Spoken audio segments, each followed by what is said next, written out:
said that action without thinking and planning is the cause of every failure. But the flip side of that is that action preceded by thinking and planning is the reason for every great success. Everything we've talked about up to now, preparing yourself mentally to be an excellent time manager, making the decision that that's what you're going to do, setting very clear goals and objectives and organizing them on the basis of priority, and then setting priorities and determining the activities you're going to engage in leads us to planning and organizing your time and your activities so that you can get the most done. And the starting point of time management is what is called the neatness habit. Now, the neatness habit simply says that you can as much as double your productivity by increasing your level of neatness.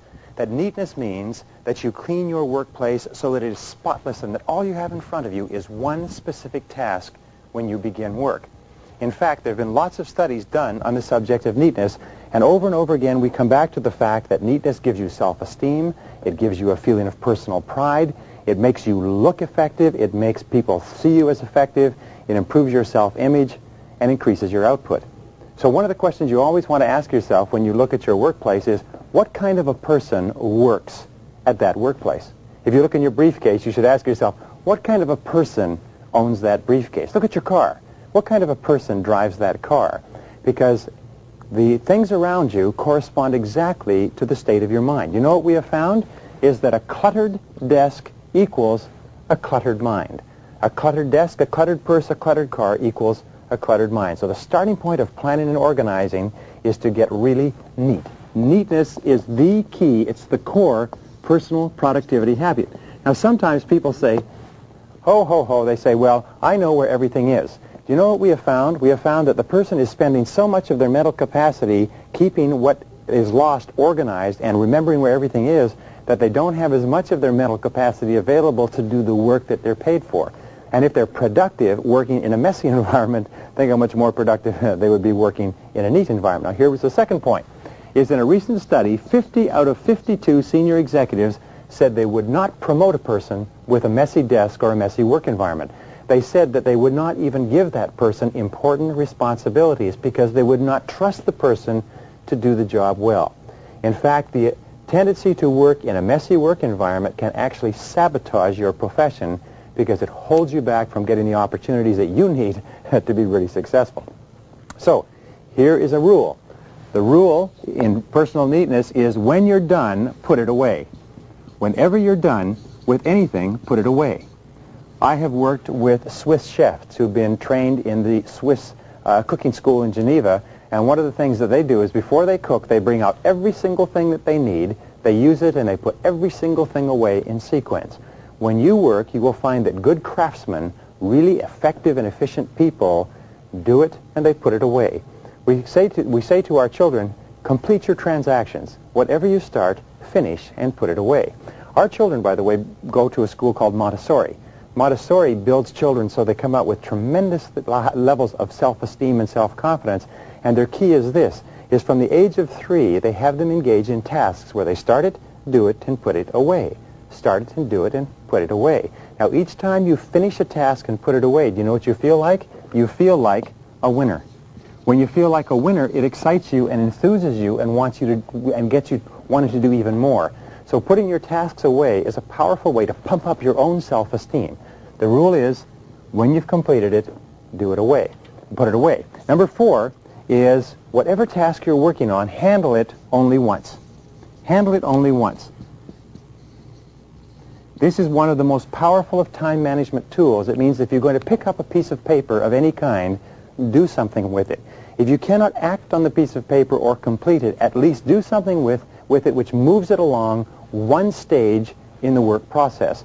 Many studies show that the average executive picks up an important piece of paper as many as 5 times before he or she acts on it. Do you know what that means?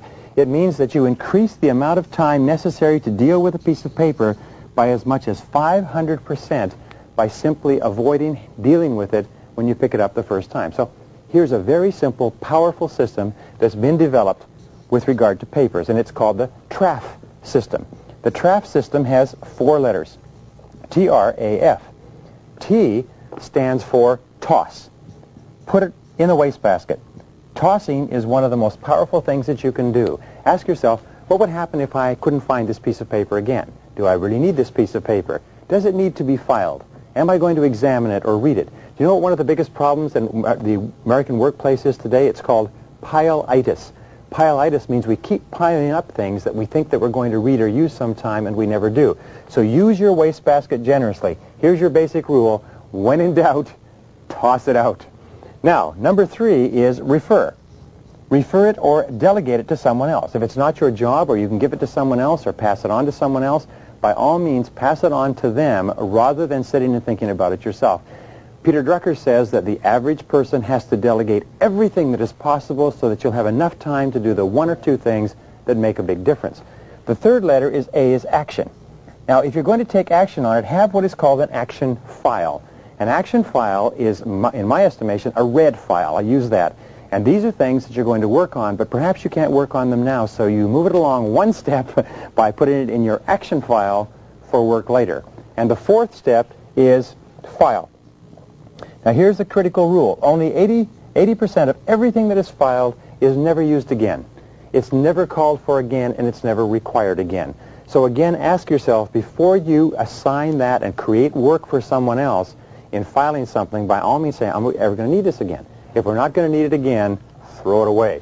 Ask yourself another question. If we really needed this, it was a terrible emergency, could we get it back again? Could we call somebody? Could we pick it up? And if you could, throw it away. 80% of what you file will never be seen again. Now, number 6 in planning and organizing is preparation. Before you begin to work, have everything that you need. Have everything at hand. Again, look upon yourself as a craftsman or a craftswoman, and what you'll find is the very best workers prepare everything. They have their pens, their papers, their calculators, their details, their files. Everything they need is at hand so that they can sit down and they can work without getting up. Your poor workers, by the way, are always having to get up and get something and come back, and get up and get something and come back, and then they get distracted, and then they get diverted, then they do something else, and they get very little done. Remember, there's a one-to-one relationship between what you produce, your outputs, and what you get paid, and how good you feel about yourself. So prepare everything before you begin. Now, the 7th key is have time management tools.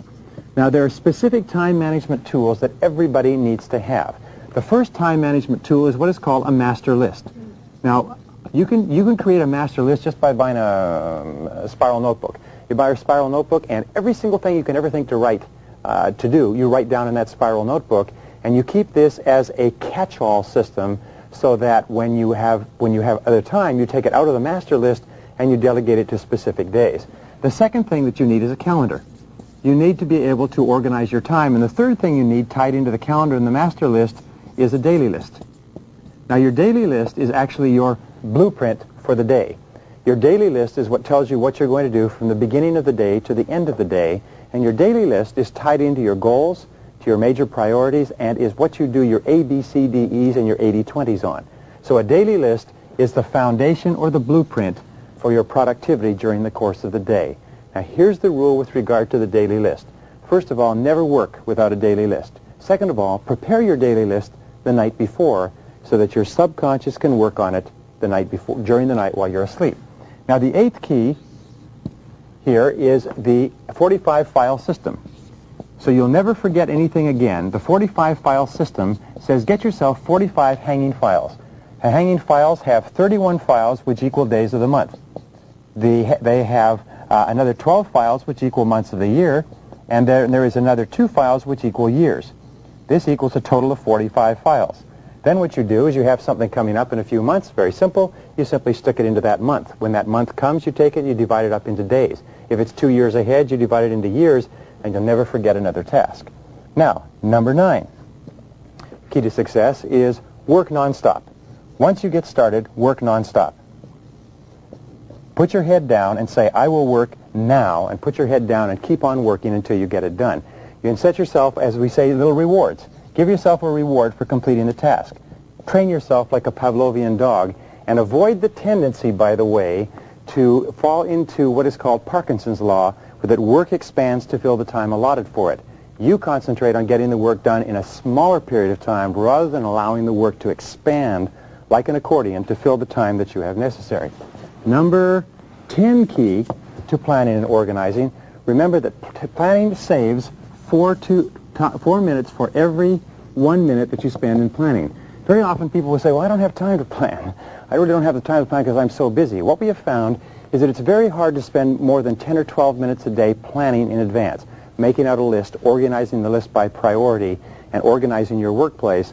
But for every minute that you invest in planning, you'll save 4 in execution. Sometimes you'll save 10 or 20 or 30, but what this means is that you can get a 400% to 500% return on energy, return on your energy invested by planning.